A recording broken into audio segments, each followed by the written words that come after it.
Hello, bonsoir, and welcome to the Get French Football News Show. I'm your host, Nathan Staples, and joining me this week are football data editor for Opta, Kevin Jeffries, and GFFN writers, Eric Devin and Philip Bargil. Liga hit the spotlight this week as one of their mighty sides pulled the rug from underneath the Barcelona bandwagon midweek. With another team looking to dispatch another behemoth tomorrow, could this finally be French clubs signing moment, or is this a false dawn? And could some of the new money-rich sides sustain that kind of success for the future? All of that and more after the latest headlines. Ligue 1's weekend got off to a surprising start as Monaco were held 1-1 at Bastia ahead of their trip to Manchester. Bernardo Silva equalising after Sadio Diallo's goal had given the hosts the lead. On Saturday, Marseille got back to winning ways, defeating Rennes 2-0 at the Velodrome. And in the multiplex, which featured a trio of relegation battles, Angers held off Nancy 1-0. 10-man Lille won at the same score at Caen, while Metz earned a 1-1 home draw against Nantes through a late Sheikh Diabate penalty. Nice also won at Lorient 1-0 to keep their title hopes alive, but Mario Balotelli again hit the headlines with his third sending off of the season. On Sunday, Bordeaux kept pace with their European rivals with a 3-0 win over 10-man Guingamp, while Lyon came from behind to thrash Dijon 4-2. Montpellier recorded their third win in 4 matches, coming from behind against Saint-Etienne 2-1, while Toulouse and Paris Saint-Germain played a scoreless draw at the Parc des Princes. In Ligue 2, Brest's win over Le Havre pulled them 6 points clear of Amiens, who could only draw against Valenciennes. Reims' victory at Clermont pulls them level with second place, while Lens, Strasbourg and Troyes are a further 2 points back as the fight for promotion continues to be a close-knit affair. And that's all for the news. But remember, for all the latest headlines, head on over to our website at www.getfootballnewsfrance.com and follow us on Twitter at GFFN. We start this week with Lille, who, with new owners, new players, and a new couple of managers in tow at the moment, are one of the more intriguing sides in Ligue 1 right now, and possibly for the future. Kevin is here to give us some insights into the project. Welcome to the show, Kevin. Thank you very much. Hi, guys. So let's start with the basics here. What is the short-term goals and the long-term ambitions here for Gerard Lopez and his team? First of all, the short term is obviously to stay in Ligue 1 because right now they're 14th, they're just 4 points above the last 3, so it's not one at all. And a few teams behind them have got a game in hand, so that's the short term, of course. Stay in Ligue 1 because without the first division, I don't think the project would be available. And what about the long-term sort of ambition? So the hope obviously is to try and stay in Ligue 1 because it was a good result of the weekend to get a win finally. Especially with 10 men. Absolutely. It was a great result. But yeah, the long term is to become more stronger. They want to bring young players to make them play in Ligue 1, to show them and to sell them at a good price, and then make the money coming and buy better players, and then try to fight for the first 5 spots, maybe the podium, to fight with Monaco, Paris, Lyon. So that's maybe in the near future, in 1 or 2 years. Maybe that's the main goal, I think, especially with Bielsa coming, hopefully. Yes, and that was announced around the weekend that Bielsa looks like he signed a years-long deal, which seems like a strange length to build in. What do you think to El Loco signing with the club? Do you think he's a good manager to push this team forward with this project? Yeah, I think he's a great manager. He's a workaholic. Everyone who he's worked with, they said he was a great manager. Every player, I don't know if you saw the Guardiola today said that he was the best manager he knew. That every players who work with him they become better. So I think he's fantastic for the Ligue 1, for Lille. I think he will bring the best out of the players. But even if he signed 2-year deals, he's so unpredictable. You don't even know if he will come. Like with Lazio, he signed with them and he didn't come eventually. So we never know. But I think it would be a great manager for France and for Lille. We need something new in Lille because in the last few years you can see the team getting weaker and weaker. So we needed a new thing with a new project, a new manager. So I think Bielsa would be a great choice. Yeah, I can understand from the frustration of, especially with Frederic Antonetti earlier this season. You got Eric, Antonetti, Colo, found big names. Yeah, Hervé Renard. There was a couple of different ones that were almost little false doors every so often. Eric, I want to bring you in on this as well. And we've seen Bielsa previously at Marseille. Is this a really good signing for Lille to bring in? Did you think the style of play that he brings with him would fit the players that they're trying to play at this club? Yeah, absolutely. I think that there's a lot of potential here. We've seen him do this before with young-ish teams. I think that Marseille certainly fit that bill. They do have certainly some more experienced players in the likes of Basha and Vincent Anyama and Franck Beria, but a lot of this team is younger, 25, 26 or younger. And I think that they're still at a point in their careers when they can be molded perhaps a little bit. And we saw how Bielsa had dramatically improved players both at Athletic Bilbao and at Olympique de Marseille, really getting the best out of them. I think Dimitri Payet is probably best example of that. But there's a number of players who I think in this squad who have shown flashes of really being impressive. I think about Amadou. I think about Naim Sliti that are still a little bit younger, but could be massively improved to be, European level.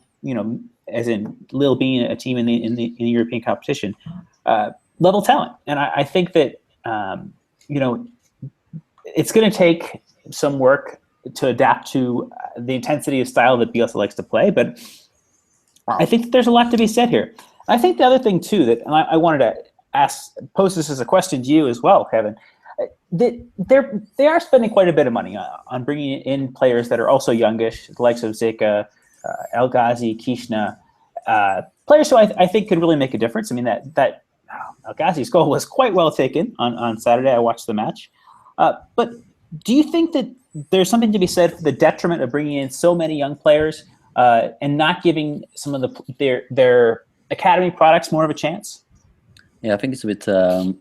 I think not the best idea to buy so many players and to bring them straight in the team.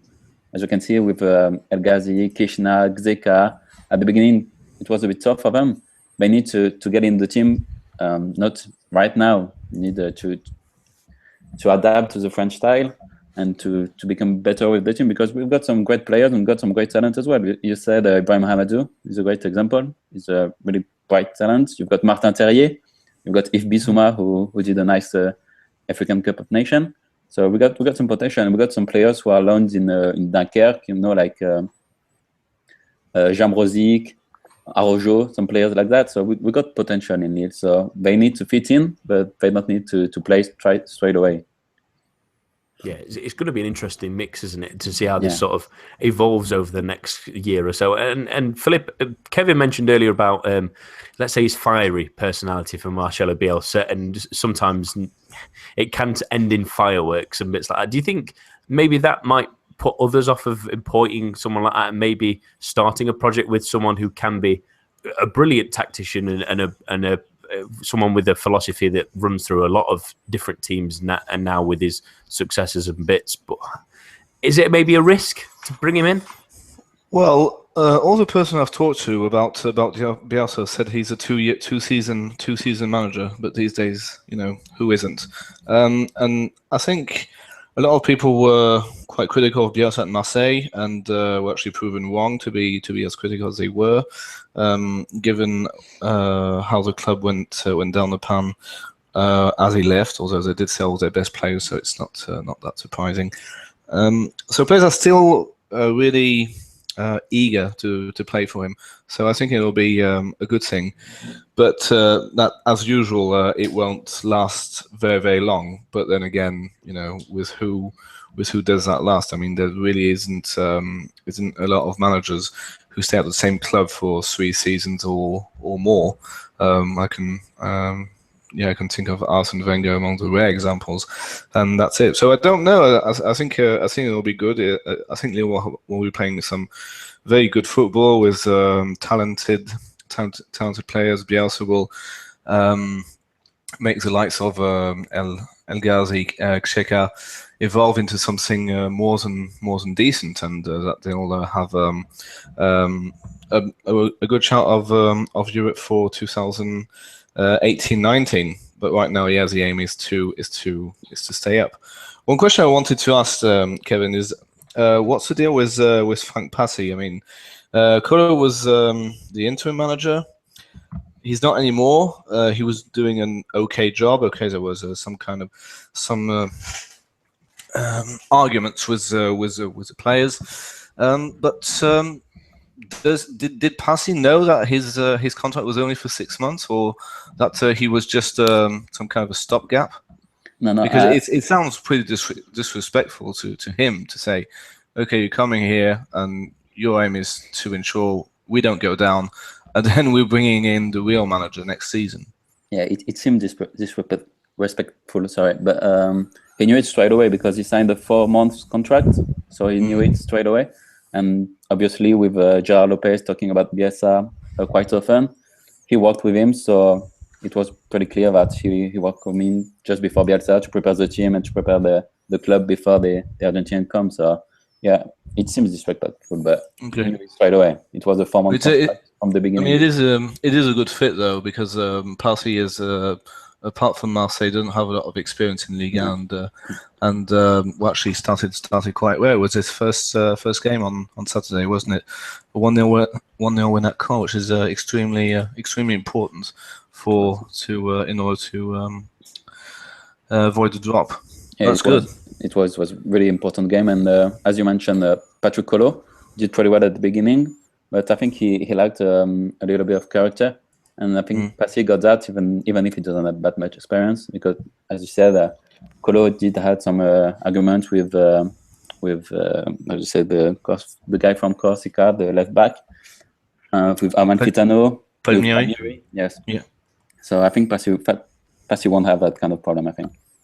Okay, and just to maybe point out that this is quite important that Lille do get to European football and get big games in midweek, because they did build a rather expensive stadium. They've had spent so many years in not poor stadiums, but not exactly football arenas. I'm thinking about Clermont-Préjoris or Stade Métropolitain de Villeneuve d'Ascq, which is an absolutely terrible ground with the athletics track. Probably the worst one, yeah. Yeah, probably is the worst one actually the worst one I've been to.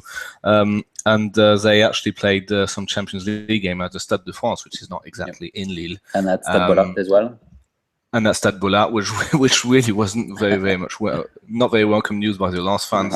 And now they've got their own stadium. They've got a good stadium, a good ground. They can host good games against decent European competition. So yeah, we pretty much hope that this happens, because in France we've had so many examples of decent stadiums being built, but just nobody going. So it really is millions and millions of euros down the drain, and a real shame. So it is good news that Gerard Lopez has invested and that Bielsa is coming, because I mean Lille will be wanting to be in Europe eventually, or maybe not Champions League, but at least Europa League. Yeah, they have great tools with, as you said, the Stade Clermont and the Domaine de Lichamp, which is a fantastic training ground. I've been lucky enough to work there, and it's amazing for the players. Every player that's so coming, they were very impressed by it. It was a fantastic training ground. So we've got everything to be in Europe. So now we it's almost like the book club was built for someone to take over, really, wasn't it? Let's curtail this talk with the short term again, and that's, like we've already mentioned, Frank Passy and keeping the side in the league. Kevin, they're surely too good to go down, aren't they? They are, but we never know. With so many new players, new trainers, they knew a new trainer is coming in the summer. We were saying with Monaco and Lens, they were too good to go down, and eventually they did. So just we have to, like the players say, to just one game at a time and get the 3 points and then stay up. Because we've got I think it's like the last 9 games we conceded at least a goal. So you see they need to be stronger defensively. They need to be confident and to go on. Yeah, agreed. And they need to play Neclap de Prévost a little bit more, from my opinion. Yeah. I'll leave my fanship out of the road for it. Let's move on to what could be a really huge week in French football again, as high-scoring Monaco will take on Manchester City tomorrow night. However, the Principality Club prepared for this one with a bit of a frustrating draw at Bastia, Eric. We know how tough it can be to get a result at the Friuli, but this was still a surprise result, wasn't it?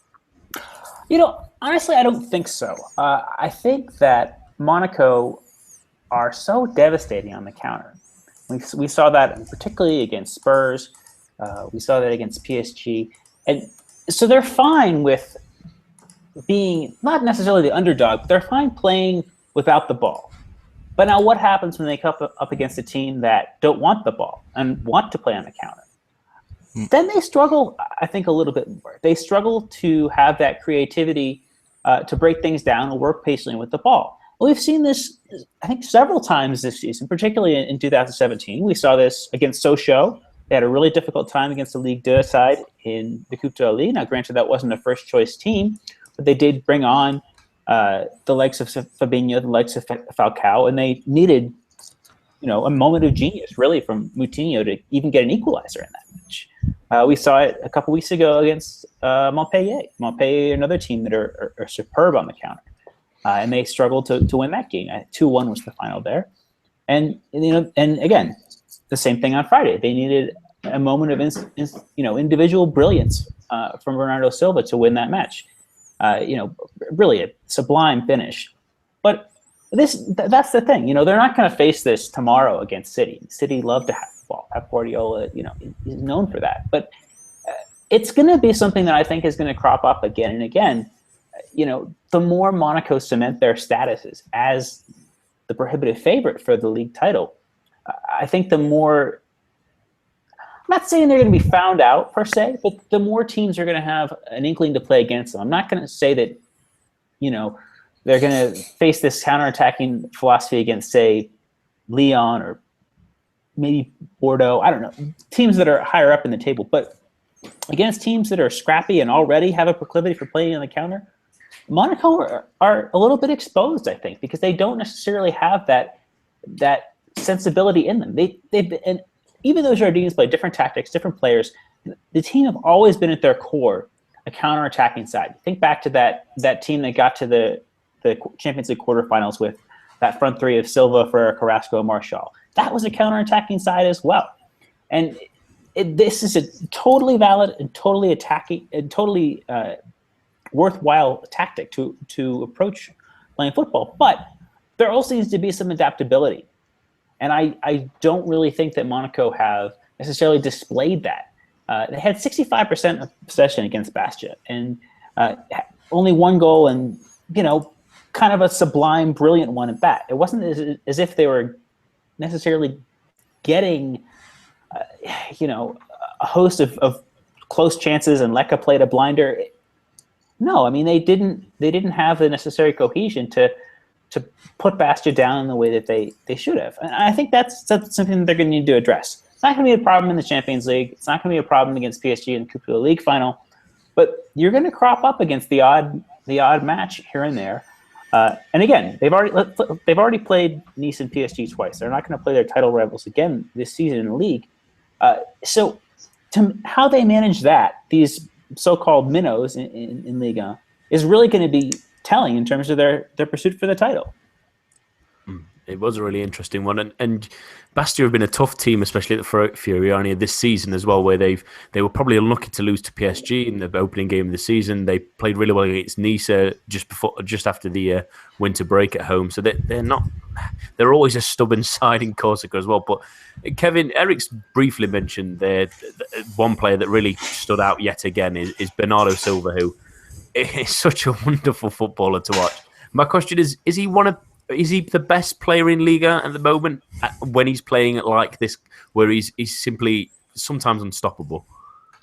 I think he is. I think he's one of the best, definitely, because once he gets the ball and he gets a bit of freedom, he's one of the best. To be honest, he's just so good with his left foot, just always getting forward, and he's like unstoppable in the Champions League, the Liga, and every competition is so good.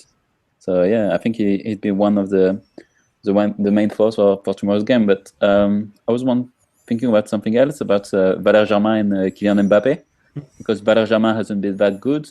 So what do you think, guys, about it? Do you think Kylian Mbappé should start, or? Flip, I'll let you go first. No, I still go young. 4-4-2 with Falcao and Germain up front, and Mbappé in case Monaco need a goal. It all depends actually, because Jardim has basically played 4-4-2 the whole season.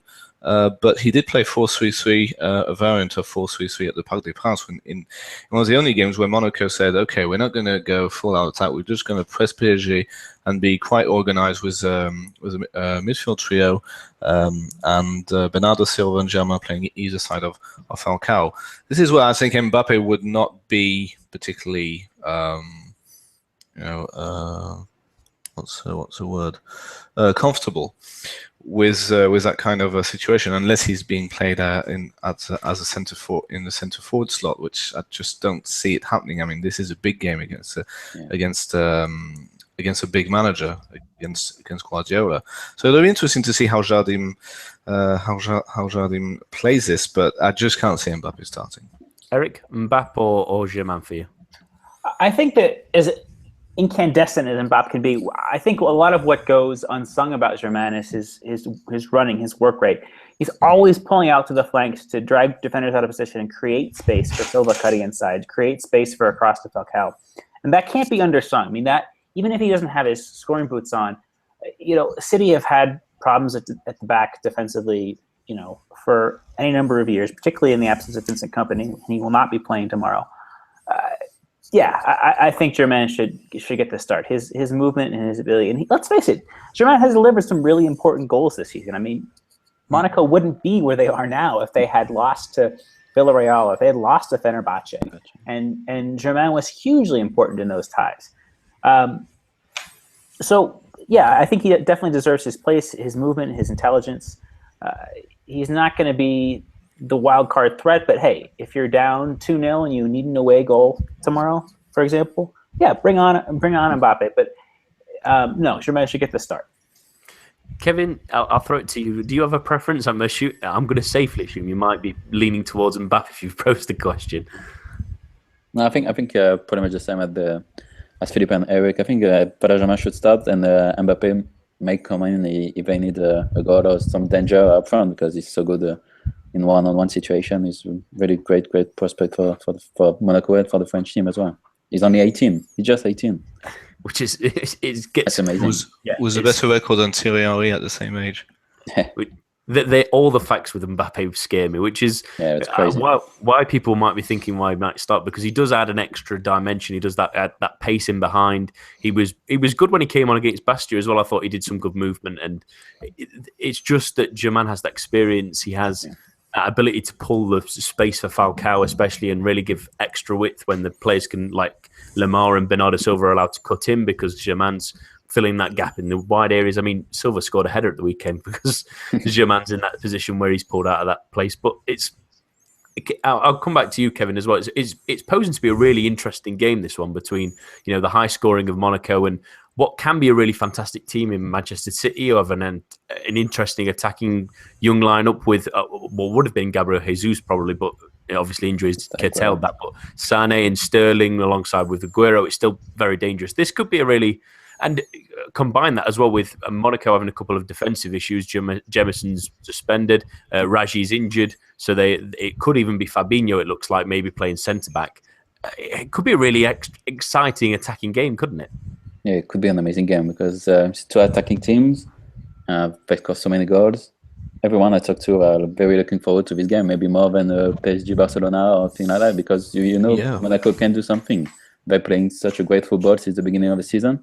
So everybody's looking forward. And as you say, defensively, Monaco has some issues. Even Djibril Sidibé, we don't know if he will be fit for tomorrow.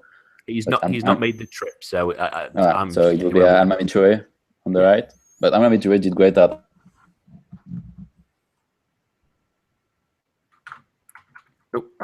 Monaco to do something great. Maybe it wasn't the case last year or the year before. So Yeah, it should be a great game, I think. Philip, what So are how your does thoughts? Go ahead. Perfect how do timing. we think Monaco will start? I mean, is Jardim naive enough to play 4-4-2 against a side like Guardiola? I honestly don't think so. But seeing Manchester City, I just don't really know what to make of them. They have or maybe had what was probably the best centre forward in football in Sergio Aguero. Yeah. He's been good when he's been playing. He's been injured. On some occasions he was fantastic. On some occasions he went missing. There I'm not even sure if he's injured or not these days. You've got this new guy from Brazil, Gabriel Jesus, who started scoring as well. There's the goalkeeper had a terrible start to the Premiership, and actually I think he lost his spot. I honestly thought that by the time those two would meet, which is tomorrow, when the draw was made, Guardiola would have sorted the side out, and it looks like he hasn't. I don't know if he hasn't done that, or there have been some circumstances I'm not particularly aware of, but it does look like Monaco. It does look like City are there for the taking. That's what I'm saying. Jardim is tactically extremely competent. I'm sure he's been watching City a lot since the draw was made.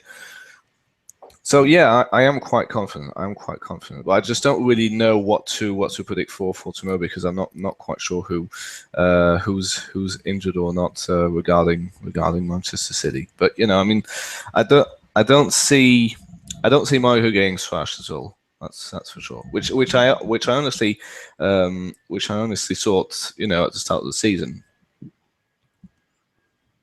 Eric, let me get you in on this and possibly your prediction on this. I mean, you've mentioned companies out for City. It does look like the only other absentees will be Jesus, who's and Ilkay Gundogan, who are both out for the season. Do you think it's one of those weird situations where there's a lot of people optimistic about Monaco? Do you share that enthusiasm, much like you did with PSG, I suppose?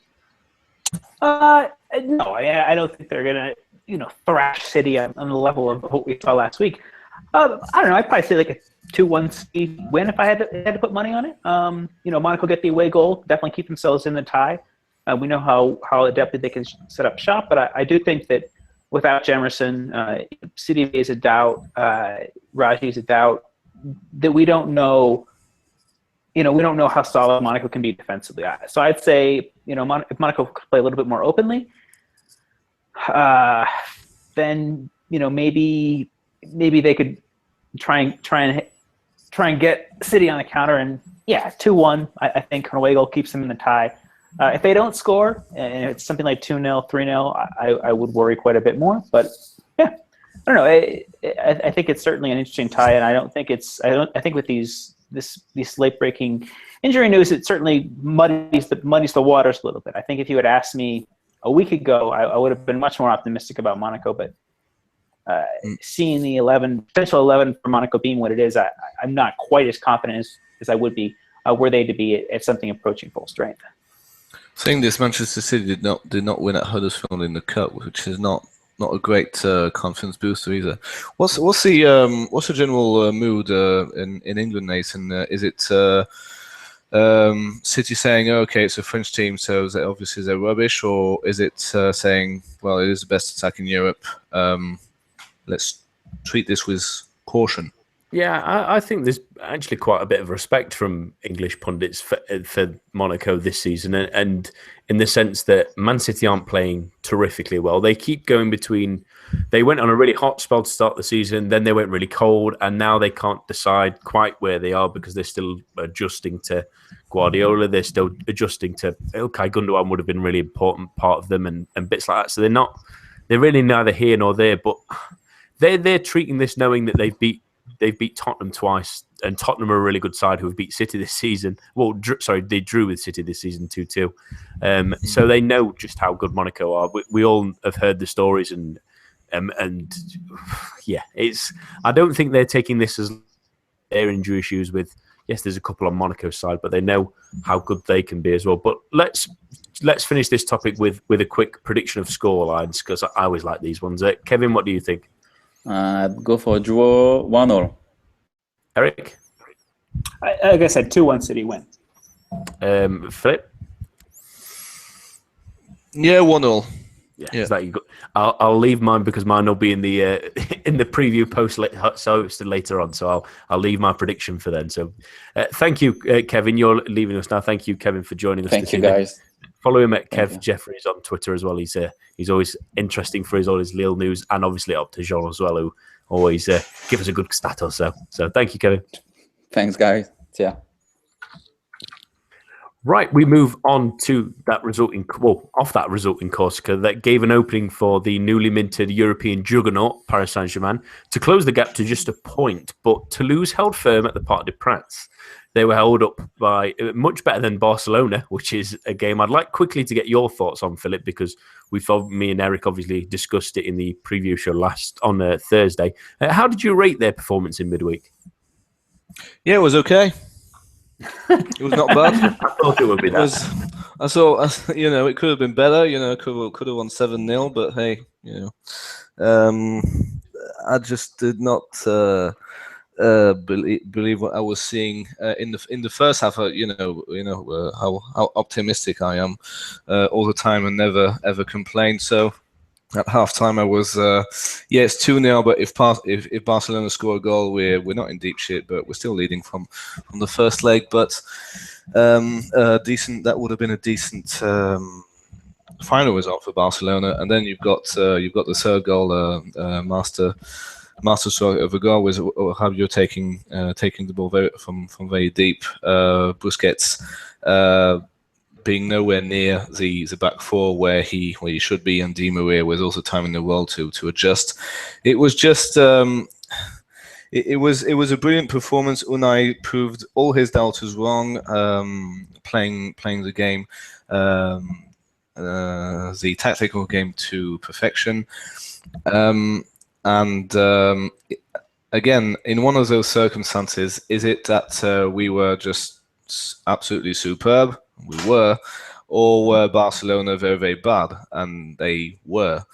My prediction was not that we would beat Barcelona 4-0, but I also took into account that Iniesta was playing, and also I thought Rakitic would start ahead of Andre Gomes. Now, Andre Gomes and Sergio Roberto, to me, are not Barcelona standard players, and Draxler had a field day against both of them, because both of them play on the right-hand side. Draxler was playing on the left-hand side.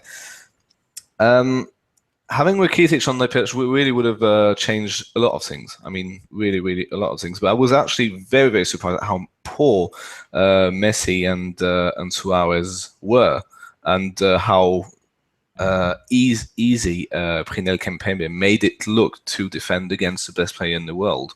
Because it didn't look that hard to do, on the pitch. But he was just so good.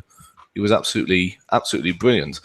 And you just, I don't know, you just say, you had to pinch yourself and say, really, is this really Barcelona? I mean, are they really not all that? It's just really.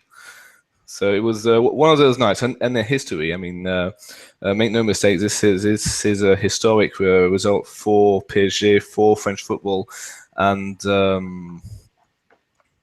just never seen anything like it since I've been a PSG fan since '98, which is quite a long time. And I think that almost sounds like an iron copy of what we said on Thursday evening, which is strange that everyone seems to have the same opinion.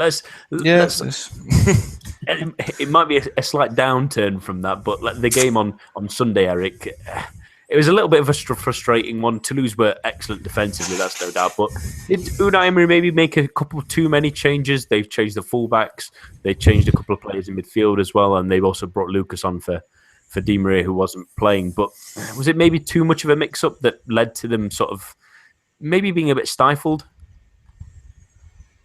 Too much. I don't know. I mean, I think that we can say that in hindsight, but looking at the match ahead, I mean, yeah, you want to continue to give these young players opportunities. I mean, I think particularly about Nkunku, who I did not think had a very good match.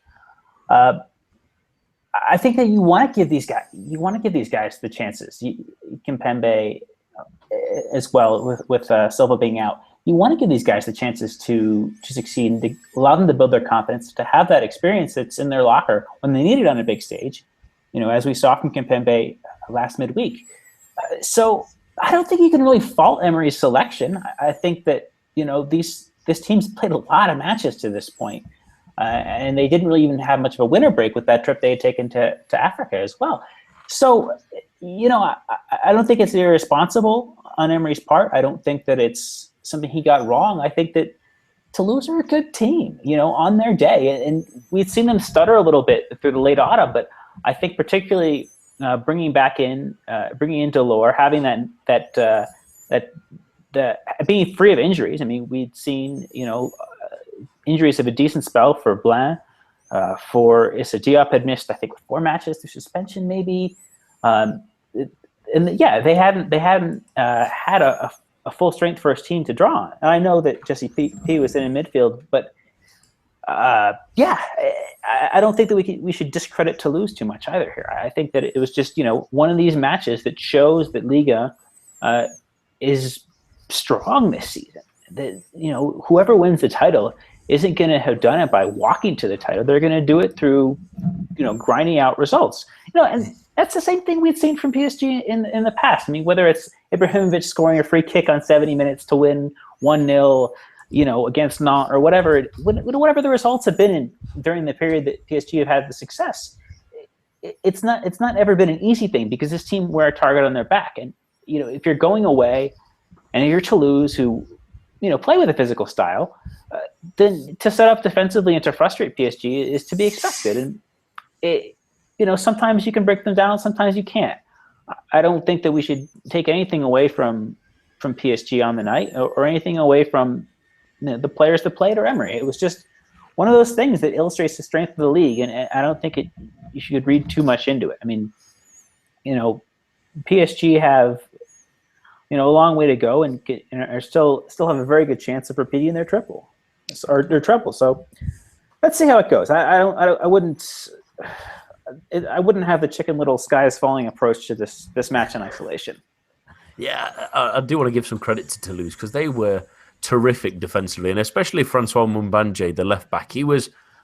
I don't think I saw him beat in the second half. I thought he was absolutely terrific alongside Diop and Julian and Amiens and Lafont. That young defence was really, really good, and the midfield worked extra hard. That had Ola Toivonen in it for the last 10 minutes, which was the strangest sight. I couldn't even believe he was on the field playing in that, because I was counting Toivonen, I was counting Braithwaite, I was Jean and Delors. I was like, that's too many strikers, surely. And then I saw Toivonen playing in that midfield role. Absolutely crazy. But despite that, Delors is a good signing. You have to admit it's very, very inspired from the club in general.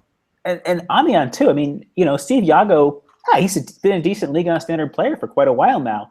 And there were some questions about whether Amiens could take that step up. But, I know he's in a youth international, but he's someone who I think is also quietly impressed. He's not quite as dynamic going forward as Iago, but he's a really impressive prospect. I'm also going to give a quick prop to Jean as well, who I thought was really good in this game and put a good shift in.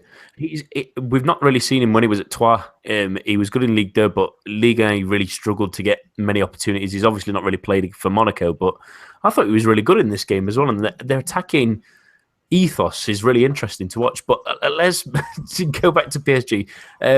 Despite that, Philip, does this feel like a chance missed to really close the gap on Monaco?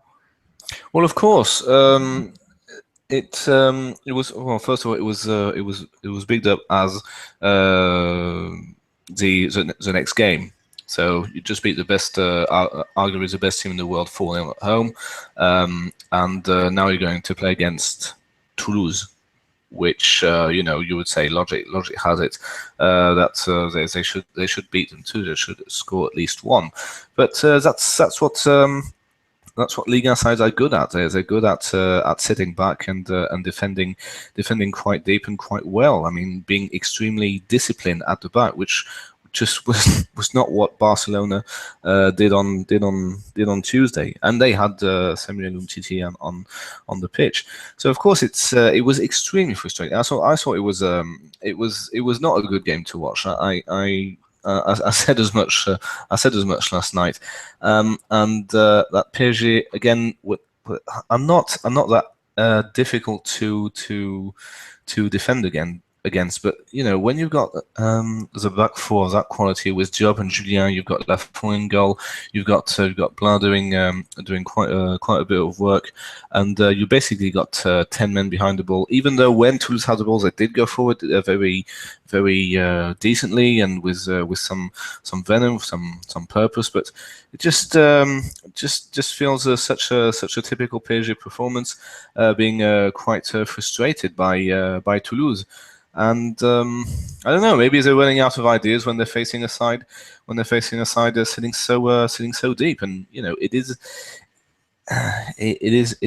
quite frustrating because let's bring up that stat. It is PSG's 5th home draw of the season, which is quite a lot. So the 5th time unbeaten at home, but this is the 5th time that PSG have failed to win at the Parc des Princes, which is quite. It is quite a lot. It's happened more times this season than last season. So, 2 points lost. It just makes the title race even more interesting now than ever. With Monaco dropping points, you expect PSG to peg them back. They don't. Just fascinating stuff. And it keeps toing and froing as well. I just wanted a quick discussion about a piece I wrote on the verdict earlier this week, and that was on Edinson Cavani and if he's world class. I thought it was an interesting discussion given his goal scoring record and the way we talk about his movement, Eric and Bits. Do you think he can be classed in the world class category, or do you think that the amount of chances he does miss that are clear cut maybe just pull him away from that category? It's a tough question, I know. It is. So I think for me, I look at strikers that are world class, and I think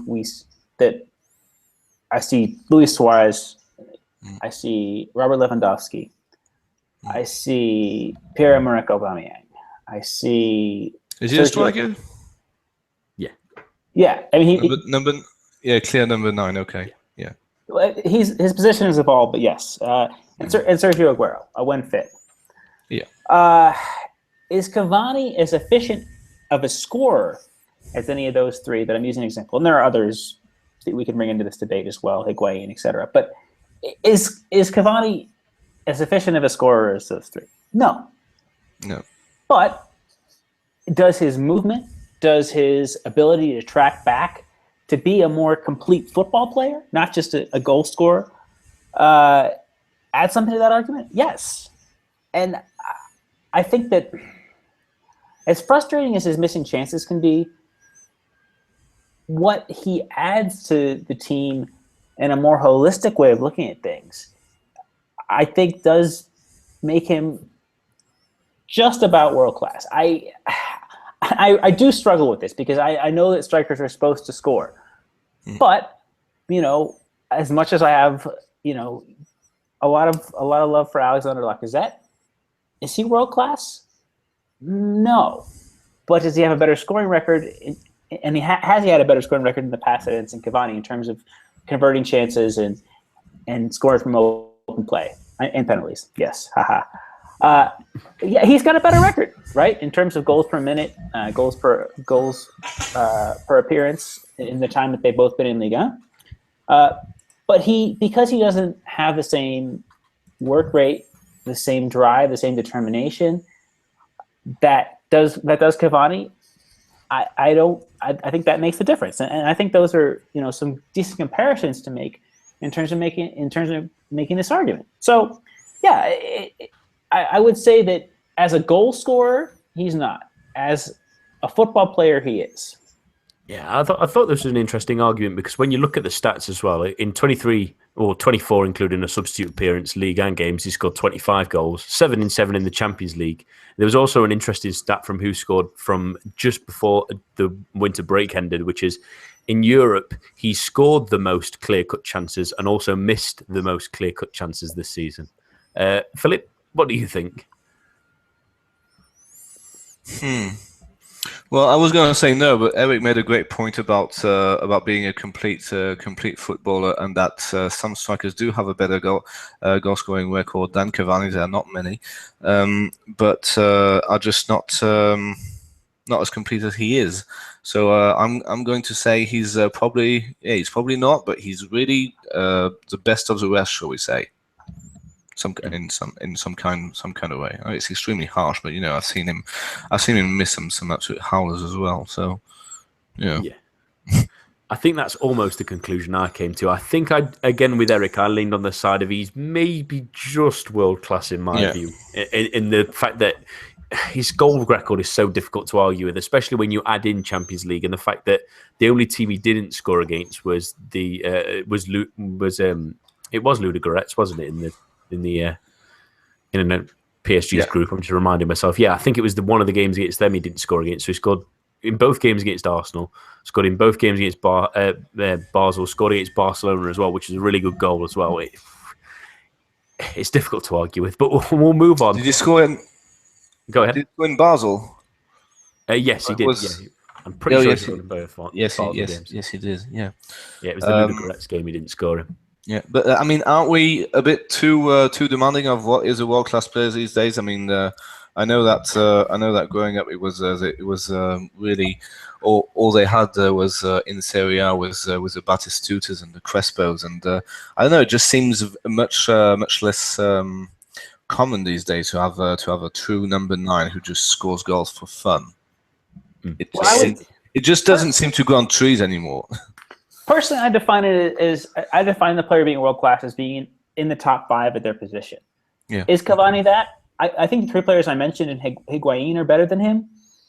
Beyond that, I mean, can you really say that there's another player out there that's definitively a better player than him? I'm not even sure if Higuain is a better finisher than Cavani. I mean, I don't watch Serie A that often. I do remember he does score a couple of goals. Does Higuain? When you've seen the World Cup final, you've seen the Copa America final in 2015. He's also bottled his own chances. I mean, But I would actually compare both of their respective finishes as being quite okay, but not just not as clinical as a Michael Owen would have been, or something like that. I always think Ruud van Nistelrooy for clear. Yeah, Van Nistelrooy is another great example. Yeah, just a true number 9, a bit like Filippo Inzaghi. Although Van Nistelrooy had a bit more to his game than Filippo Inzaghi, but it just the guy whose only job is to score goals, and he's only interested in that. And I think we've lost that. I think we've lost that, which is not necessarily a bad thing, because Cavani is complete. He does track back. He does make great runs. Whereas when you had a Filippo Inzaghi, it was just he didn't do anything. He just scored goals. A bit like Ibrahimovic against Saint-Germain on Thursday, where he just didn't do much, but it so happened that he scored a hat-trick. Well, leading on from that to another Italian striker, and with the teams previously who mentioned drop points, Nice's victory over Lorient was even more important, but the real headline grabber was Mario Balotelli's red card again. It's his 3rd this season. His goal scoring has also come to a halt as well. And now, to compound that misery, Alisson Play has been confirmed to be out for the season. That's come through during the show's recording, which puts a weird tint on this question, Philip. Does Balotelli have a future at the Allianz Riviera? He really needs to step up now if he does want one. Yeah, I did call it though. I did say at the end our last podcast of the year 2016 that I think we've seen the best of him, and that we were all quite impressed by what he has given to Nice. And since then, it's been pretty much confirmed that Balotelli, lacks motivation. Valentin Ezric said to I think it was after the game last week. The game last week, I think it was against Saint-Etienne or maybe somebody else, maybe at Rennes, and he said, "Yeah, Balotelli. We all know he's better than us. I mean, he's up there with the best strikers in the world. Is Balotelli world class? Well,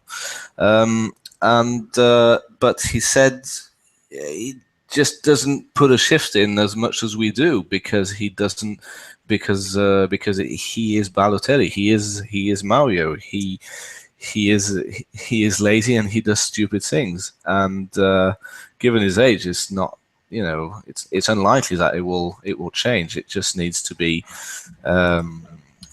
You just need to be lucky with that kind of guy because he can win you a game by his own. But given I've always thought of Ligue 1 as being quite defensive, quite protected by referees, and very much defensive mind, very aggressive towards when challenges were made. Each time there's a challenge, you've got the whole bench screaming and saying that there goes a foul, he should be booked, when really all he did was touch his arm. So I just don't think that he's in the right league. I mean, I don't even know if he has a right league or not. But I think Ligue 1 definitely isn't a nice fit because now defenders. Now more because he's got it is his third red card, which is a lot. More than ever, the defenders know that they can provoke him and that he may resort to that provocation. That under this was referees. against this was the referee, Philip. This wasn't Balotelli himself. I mean, it wasn't him acting out towards another player. But still, I mean, it is a sign of weakness that defenders will try to manipulate in some way, I would say. No, I don't know. This news that Play is out is I think devastating. Oh yeah, no, I think that I had written one of the talking points in Adam and I's review piece was that look, Nice got points when the chips were down. They had a tough match, and Lorient had their number earlier in the season, winning that Coupe de France match without Sarri and Belanda. Yes, thank you, Nathan. It could have been a tough match. Instead, they ground out their trademark 1-0 win, and they looked relatively decent doing it. But now, gosh, without a striker, I mean, where are goals coming from in this team? I mean, Acerric, Belanda. Marseille showed at the weekend they can get it done without an orthodox striker, but it's how that team even evolves tactically. Who do you play if you want to keep playing a 4-3-3 or a 5-3-2? Belhanda has the physical presence, I think, to play as a striker, but then who takes his role on the left or behind the center forward? It's really not a pleasant situation to consider for Nice. Is it? Does Favre even have a choice? I mean, to me, I would start Anastasios Donis all the time because that's the only player he has. I'm not quite sold on Belanda being able to do that false nine kind of deal. No, I mean, I don't know, Philip. I would disagree with that. Actually, he did have a decent goal record at Montpellier. He's 6'1", 6'2". He's got a wiry strength to him. I think he's physically adept enough to do it. I love Donis, but is he really the type of player that you want to rely on week in and week out in a title chase? I mean, well, no, but it's the only choice you have. Well, of course, you could put Belanda in that position, but if you want a true number 9, I mean, there's just nobody else. Well, what about Lusamba on the wing, Acerric on the other wing, and Belanda centrally? I mean, look, Marseille played this 4-3-3 against Rennes at the weekend, and it did. Yeah, and Clinton Algy is not the lead striker in a 4-3-3. Never. He's 5'7", 145 pounds probably. He's a little guy. He's just fast. And that worked. I think Belanda offers more than that because he is a more intimidating physical presence. I think that Belanda could work as a number 9. And then we go back to the original problem, which was Marseille did have Thauvin Payet and who was it? I think it was Lopez. maybe it was Lopez. Sorry, Gonzalez. and I just don't see that kind of creativity as those kind of creative players at Nice. But given that Balotelli will be suspended and that player is out for the season, well, they have to. They could also rely on Balotelli as well. But my point is, I don't think they've got enough creative midfielders aside from Bilander. I mean, Acerich, Seri, Coziello. I mean, you don't have time for those players creatively? well, it's to me they're good in midfield. Especially, I wasn't talking about Eswick, but Seri and Coziello, more of a box to box kind of stuff, but not the same mold as shall we say Thauvin, Payet, and the other one. I mean, they're both fine. I mean, they're all fine. They're all fine players, of course. Right. But yeah. But what I want to say is, okay, so for me, watching Coziello play, he played in that diamond last season with Ben Arfa behind the strikers. He's been played in this midfield three this season. But when I watch him play, his ability to run with the ball at his feet and the ability to pick a pass, I think he could succeed in a more advanced role. I think he just hasn't been used that way because that's not how Nice is set up tactically. And there's also been other players ahead of him in those different roles. I don't know. Because he has lost his place to Walter though this season. Because Walter offers a little bit more physically and defensively. Yeah. If you're playing in that 5-3-2 and getting width from the fullbacks, Pereira and Dalbert, when Pereira wasn't injured, you need a little bit more defensive solidity in midfield. And Coziello also has that that rhythmic ability with these short passes that dovetails very well with the way that Seri and Cyprian play. I mean, yeah, I don't know. I think that Coziello could offer more if he's given a little bit more license to get forward creatively. It could be an interesting one. He could do that with some guy like Lusamba chipping in midfield in a more stable role, more physical role next to Cyprien. That could work. Also, Obadi is really a nice acquisition by Nice. I agree with that. I'm just thinking as well, all the sounds of player being out, obviously he's out for a couple of weeks as well, probably for a suspension, but this sounds almost like a movie script where Mario Balotelli can be the saviour finally, the redemption story of the Italian. Is that maybe a possibility? I mean, he's shown earlier this season that he can score goals. Well, what's the alternative from Nice? I mean, what's the aim? I mean, they're pretty much destined to finish third. I mean, that's what everybody is thinking, isn't it? So, what would be the achievement? Would that be finishing in the top two? Because it looks, I mean, they're not. They are still equal on points with PSG, but most of the pundits are saying, they're going to be third. They're going to be. They're just not going to be up there at the end of the season.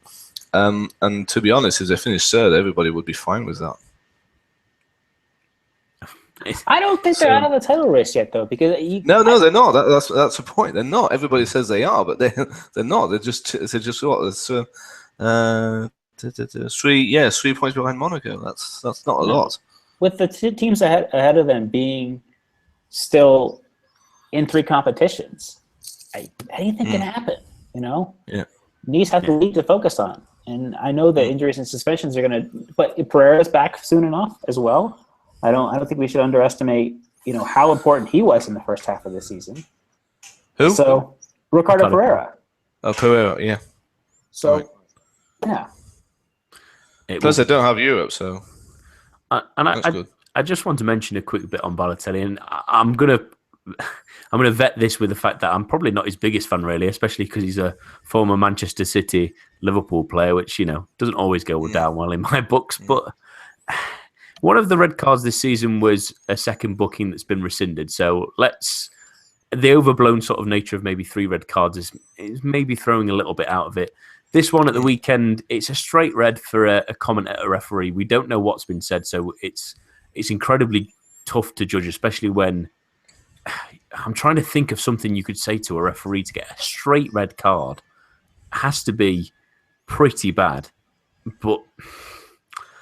it just feels like, and I've said this before, well, I've felt this before about Balotelli, it just seems like such an unbelievable waste. And I just hope that it's not when he's in his 30s and he's probably quit the game that he's thinking back to the moments where he could have really done something. And hopefully, I really hope that with that talent he's got and the thing he can do and the smile that he had on his face at the start of the season, if that can come back, if he starts scoring goals, if he can push this team further and further forward, it would make such a lovely story. But whether that's just my head saying that more than anything, and like I say, I'm not always his biggest fan, but it just feels such a waste if it doesn't just give it that one last real force. And it almost seems like the why always me thing. It does seem like everyone else is against him, where you see in all these different places that they should get rid of him, that his career's over with, and this was his last opportunity, and that he's sort of wasted it again. I really hope that he can come back and prove everyone wrong. Whether that happens, whether that's me living in a fantasy world, remains to be seen. But I do. It's a strange thing to say, but I do really hope that he can turn this round and make something of the season, because it would be an unbelievable story if he can be the one now, with player out as well, to be the one to turn everything around and give them what would be a monumental. Even finishing the Champions League is monumental for them, but that's all we have time for. Is it even a question that they're not going to finish in the top 3 right now? I mean, it does look more than likely. I think it's done. But that's all we have time for this week anyway. My thanks to Kevin from earlier, Eric and Philip. Join us for the preview show hosted by Eric on Thursday. And we will see you here at the same time, same place next week. A bientôt and goodbye.